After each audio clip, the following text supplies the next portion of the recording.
नमस्कार साथियों, एक बार फिर से आप सभी लोगों का स्वागत है नर्सिंग महासंघ के यूट्यूब चैनल पर।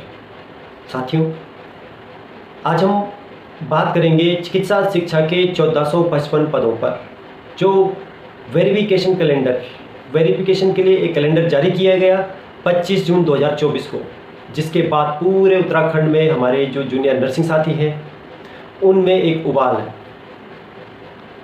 इस मुद्दे पर बात करने से पहले मैं आप सभी लोगों से क्षमा चाहूँगा, क्योंकि हमने प्रॉमिस किया था आप लोगों के लिए, आप लोगों के कुछ सवाल थे, उन पर हम आपके लिए वीडियो लेकर आएंगे, उन पर हम आप लोगों के लिए जानकारी लेकर आएंगे। लेकिन व्यस्तता के कारण, समय न मिलने के कारण आप लोगों के लिए जो आपके सवाल थे उन पर आप लोगों के लिए वीडियो नहीं आ पाई, उसके लिए क्षमा चाहेंगे। और क्षमा चाहेंगे क्योंकि जब से 1455 पदों पर वेरिफिकेशन कैलेंडर जारी हुआ है, आप लोगों के पूरे प्रदेश से बहुत से कॉल और मैसेज हमें प्राप्त हुए, और अभी भी लगातार आप लोगों के हमें कॉल आ रहे हैं, और सभी के कॉल रिसीव करना संभव नहीं हो पा रहा है। उसके लिए भी आप लोगों से क्षमा चाहेंगे। और आज आप लोगों को कुछ तथ्यों के साथ कुछ जानकारियां देना चाहेंगे। उसके लिए आप लोगों के सामने फिर से हम लोग आए हैं। और सबसे ज़्यादा जो सवाल हैं हमारे एएनएम बहनों का, कि सबसे पहले एएनएम के हमारे 391 जो पद हैं उन पर वेरिफिकेशन का कैलेंडर जारी होना था, और उस पर कैलेंडर जारी नहीं हुआ। उससे पहले 1455 पदों पर जो हमारी नर्सिंग अधिकारियों की जो भर्ती है उस पर कैलेंडर जारी हुआ। तो अपने एएनएम की जो हमारी बहनें हैं उनको अवगत कराना चाहूँगा कि कैलेंडर तो 391 पदों पर ही पहले जारी होना था, लेकिन हमारे जो राज्य के मेडिकल कॉलेज है उनमें हमारे नर्सिंग अधिकारियों की जो कमियां हैं उसको देखते हुए सरकार और अधिकारियों द्वारा यह फैसला लिया गया कि पहले हम नर्सिंग के 1455 पदों पर भर्ती प्रक्रिया को जल्द से जल्द पूर्ण करें। जैसे ही हमारा 1455 पदों पर वेरिफिकेशन का कार्य पूर्ण होता है, उसके बाद हमारे जो एएनएम की 391 जो पद हैं उन पर वेरिफिकेशन का कार्य शुरू हो जाएगा। तो अब बात करते हैं 1455 पदों पर। क्यों पूरे प्रदेश में आक्रोश है हमारे नर्सिंग साथियों के द्वारा? साथियों, किसी ने यह उम्मीद नहीं की होगी कि 1455 पदों पर कैलेंडर जारी होने के बाद जो देखने को मिल रहा है कि जिन लोगों का सिलेक्शन पहले ही चिकित्सा स्वास्थ्य के पदों पर हो चुका है, जो लोग वहाँ पर चिकित्सा स्वास्थ्य के पदों पर ज्वाइन कर चुके हैं, उन्हीं लोगों के द्वारा जो हमारे सीनियर हैं उन लोगों के द्वारा चिकित्सा शिक्षा के 1455 पदों पर भी फॉर्म भरे गए हैं, जिससे कि हमारे जो जूनियर नर्सिंग अधिकारी, हमारे नर्सिंग साथी हैं, उनमें आक्रोश है। तो आप सभी को सबसे पहले तो बताना चाहूँगा कि यह भर्ती हमारी सरकार द्वारा,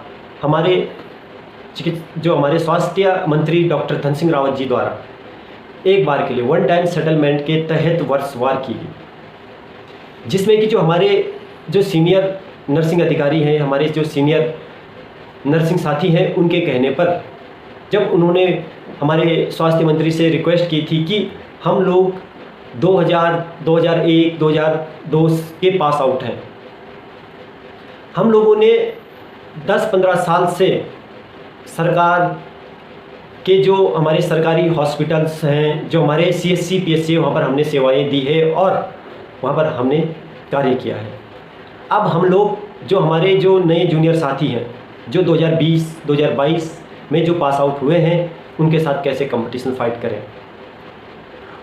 जो हमारे CHC PHC में नर्सिंग अधिकारी कार्य कर रहे थे NHM के थ्रू, उनके द्वारा हमारी सरकार से, हमारे स्वास्थ्य मंत्री जी से निवेदन किया गया कि जिस समय हम लोग पास आउट हुए उस समय ना मोबाइल थे, न नेटवर्क थे। हम लोगों ने बुकों से पढ़ा है, किताबों से पढ़ा है, और आज के जो हमारे जो नर्सिंग अधिकारी पास आउट हो रहे हैं उनके लिए गूगल गुरु है। गूगल से किसी भी टॉपिक को जल्द से सर्च कर देते हैं और उसका आंसर आ जाता है, कैसे हम उन लोगों के साथ फाइट कर सकते हैं। और उन लोगों ने यह भी बोला था कि बस हमें एक बार आप सरकारी सेवा में आने का मौका दीजिए, सीनियरिटी बेसिस यह भर्ती प्रक्रिया होनी चाहिए, उसके बाद आप हमें कहीं भी नियुक्ति दें, हम वहाँ पर कार्य करेंगे। लेकिन आज हमारे जो सीनियर नर्सिंग अधिकारी हैं वो स्वार्थी हो गए हैं। उन लोगों ने स्वास्थ्य के पदों पर जो भर्ती हुई है वहाँ पर भी ज्वाइनिंग नियुक्तियाँ ली है, और हमारे जो जूनियर साथी हैं उनके हकों पर भी डाका डाला है। और 1455 का जो कैलेंडर जारी है उसमें देखा गया है कि वहाँ पर भी उन लोगों के द्वारा फॉर्म भरे गए हैं। इसमें हम किसको दोष दें? तो दोषी वह लोग हैं जिन लोगों ने उस समय नेतृत्व किया, जिन लोगों पर हम सभी लोगों ने भरोसा जताया, जिन लोगों के कारण यह भर्ती आज 2 टुकड़ों में हुई है। इस भर्ती को अलग अलग करवाया गया। साथियों, उन लोगों की गलतियां आज हम सब जो हमारे जूनियर साथी हैं उन पर भारी पड़ रही है, और हम लोग आपस में लड़े जा रहे हैं। बहुत सारे लोग हमारे जो नर्सिंग जूनियर साथी हैं जिनको सही ज्ञान नहीं है, उन लोगों को अभी भी गुमराह किया जा रहा है कि हम कोर्ट में जाएंगे, इसके लिए स्टे लेंगे। आप सभी लोग मिलकर कोर्ट का जो खर्चा है हम लोगों को कोर्ट के लिए खर्चा दीजिए और हम लोग कोर्ट में जाके स्टे लगाएंगे। तो आप लोगों को जानकारी देना चाहूँगा कि जब अगस्त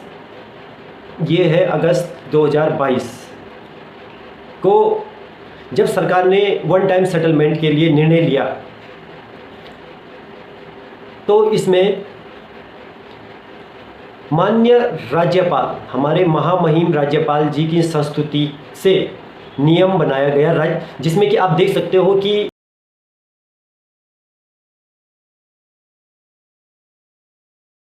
माननीय उच्च न्यायालय में जब भेजा गया तो माननीय उच्च न्यायालय ने भी इसमें वन टाइम सेटलमेंट के लिए अपनी अनुमति प्रदान की। उसके बाद यह भर्ती प्रक्रिया शुरू हुई। अब बहुत से हमारे साथी हैं, हमारे नर्सिंग के साथी हैं जो अभी भी हमारे जूनियर साथियों को गुमराह करें कि इसमें हम स्टे लेंगे। स्टे तो हम ले ही नहीं सकते। दूसरा, जिन लोगों ने यहाँ पर फॉर्म भरा है उसके लिए नर्सिंग महासंघ ने लगातार प्रयास किया। हमारे माननीय मंत्री जी से मिले, हमारे जो सचिवालय में हमारे शासन में जो अधिकारी बैठते हैं उनसे भी निवेदन किया। हर संभव प्रयास किए गए कि उनको आवेदन करने से रोका जाए। वहाँ पर भी हमारी फाइल चली। फाइल हमारी कार्मिक विभाग में और न्याय विभाग में गई, जिसमें कि आर्टिकल 14 और 16 का हवाला दिया गया, जो कि हमारे मौलिक अधिकार हैं, जो कि हमारे राइट्स हैं, जो संविधान में हैं। उनके तहत न्याय विभाग ने और कार्मिक विभाग ने यही बोला कि उनको आवेदन करने से नहीं रोका जा सकता। अब बहुत सारे लोगों के सवाल है कि वन टाइम सेटलमेंट के तहत भर्ती हो रही है तो उनको क्यों नहीं रोका जा सकता? क्योंकि इसमें हमारे जो विभाग है, हमारे जो डिपार्टमेंट है वो भी अलग अलग। अगर सेम डिपार्टमेंट होते तो क्या पता हम उनको रोक पाते, लेकिन इसमें जो हमारे डिपार्टमेंट है, एक स्वास्थ्य का है, एक चिकित्सा शिक्षा का है, इसलिए भी उनको नहीं रोका जा सकता। अब बहुत सारे लोग, पूरा हमारा सरकारी तंत्र उनको रोकने में लगा था, लेकिन हमारे संविधान के आगे सारे विफल हुए। अब भी बहुत सारे लोग प्रयास कर रहे हैं कि हम माननीय हाई कोर्ट में जाकर स्टे लेंगे, तो वो भी संभव नहीं है। दूसरा कि इस भर्ती प्रक्रिया को कुछ लोग बाधित करना चाहते हैं, लेकिन सिर्फ ये उनके मन में जो सवाल है, उनके मन में उठ रहा है कि इस भर्ती प्रक्रिया को वो नहीं कर पाएंगे, और ना इन लोगों को इस 1455 पदों पर रोका जा सकता है। फिर भी इसके लिए प्रयास जारी है। अगर कुछ रास्ता निकलता है, नर्सिंग महासंघ की टीम लगातार अब शासन प्रशासन में अधिकारियों के पास जाकर यही निवेदन कर रहे हैं कि कैसे इन लोगों को रोका। अगर कुछ रास्ता निकलता है, कुछ पॉसिबिलिटी होती है, तो उसके लिए प्रयास जारी है और वह आएगा भी। अगर ऐसा कुछ नियम नहीं हुआ या ऐसा कुछ निकल कर सामने नहीं आता तो हम इन लोगों को नहीं रोक सकते। तो साथियों, आप सभी से निवेदन है, एकजुट रहें, संगठित रहें। आज जब यह परिस्थिति हमारे सामने है तो यह नतीजा इसी का है कि हम लोग संगठित नहीं थे, नहीं हैं। जिन पर हमने भरोसा किया, जिनके हाथों में नेतृत्व दिया, उन लोगों ने ही हमारे नर्सिंग साथियों के साथ छल किया है। वही वो सीनियर हैं जिन्होंने हमारे नर्सिंग साथियों को छला। अब हमारे पास एक ही रास्ता बचता है, हम सभी लोग एकजुट हो जाएं, एक मत हो जाएं, संगठित हो जाएं और चिकित्सा स्वास्थ्य में वेटिंग लिस्ट के लिए हम काम करें। और जिन लोगों ने सीटें खराब की है, जिन लोगों ने स्वास्थ्य में भी एक बार नियुक्ति प्राप्त की है, उसके बाद वो यहाँ पर फॉर्म भर रहे हैं, उसके लिए भी हमें सरकार से निवेदन करना पड़ेगा, अपने माननीय स्वास्थ्य मंत्री जी से निवेदन करना पड़ेगा कि उन पर भी जल्द नई भर्तियां कराई जाए। अब हमारे पास एक यही रास्ता बचता है जिससे कि हमारे 3000 से जो अधिक पद निकले हैं वो पूरी तरह से भरे जाए और जो हमारे जूनियर साथी आज परेशान हैं, जो हमारे जूनियर साथी आज हताश और निराश हैं, उनको भी राजकीय सेवा में आने का अवसर प्राप्त हो। तो एक यही रास्ता है और आप लोग कमेंट्स जरूर करें अगर आप लोगों के पास कोई और रास्ता है। एक और बात, अगर कुछ लोग कोर्ट की शरण में जाते हैं, माननीय उच्च न्यायालय की शरण में जाते हैं, कुछ लोग प्रयास करते हैं कि वेटिंग लिस्ट के लिए और जो पद हमारे खराब हुए हैं उन पदों पर भी नई नियुक्तियां निकले, इससे भी हम दो भागों में बढ़ जाएंगे। इसलिए सभी संगठित रहें, सभी एक मत रहें, अपने स्तर से सभी प्रयास भी करें और जानकारियां भी जुटाएं कि कैसे हम इन लोगों को रोक सकते हैं। अगर ऐसा कोई रास्ता किसी के पास हो जो न्याय संगत हो तो आप लोग ज़रूर बताएं।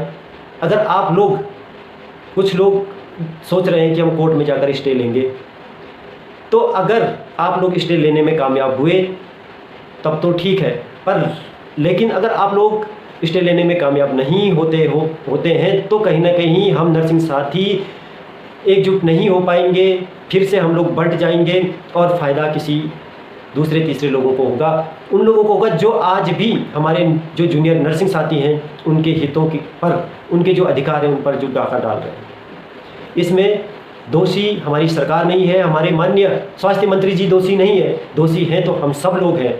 और वो लोग हैं जो हमारे बीच में हम लोगों को संगठित नहीं होने देते, हम लोगों को एक नहीं होने देते। वो लोग दोषी हैं जिन पे हमने भरोसा जताया था, जिनको हमने नेतृत्व करने के लिए आगे बढ़ाया था और जिन्होंने हमारे साथ आज ये विश्वासघात किया। तो साथियों, आप सभी लोग समझदार बने, अभी भी एकजुट होकर काम करें, एकजुट हो जाएं, कोई भी किसी के बहकावे में ना आए और सभी संगठित रहें। तभी जो हमारे 3000 से अधिक पद है उनको पूरा भरा जा सकता है और हमारे जो जूनियर साथी आज उदास हैं, हताश और निराश हैं, उनको कहीं ना कहीं मौका मिलेगा। अगर हम एक सही रास्ते पर चलें, राइट वे में काम करें, तो इसका सही रास्ता यही है, हम वेटिंग लिस्ट के लिए और जो आगे पद खराब हुए उन पर भी नियुक्तियां वर्षवार हो उसके लिए कार्य करें। उसके लिए माननीय मंत्री, हमारे जो माननीय स्वास्थ्य मंत्री डॉक्टर धन सिंह रावत उनसे निवेदन करें, हमारे माननीय मुख्यमंत्री डॉक्टर पुष्कर सिंह धामी जी से हम निवेदन करें, तभी यह संभव हो सकता है। बाकी आप सभी लोग बहुत समझदार हैं, आप लोग फैसले ले सकते हैं, जो भी आप लोगों की राय हो आप लोग कमेंट्स कर सकते हैं। आज के लिए इतना ही, धन्यवाद।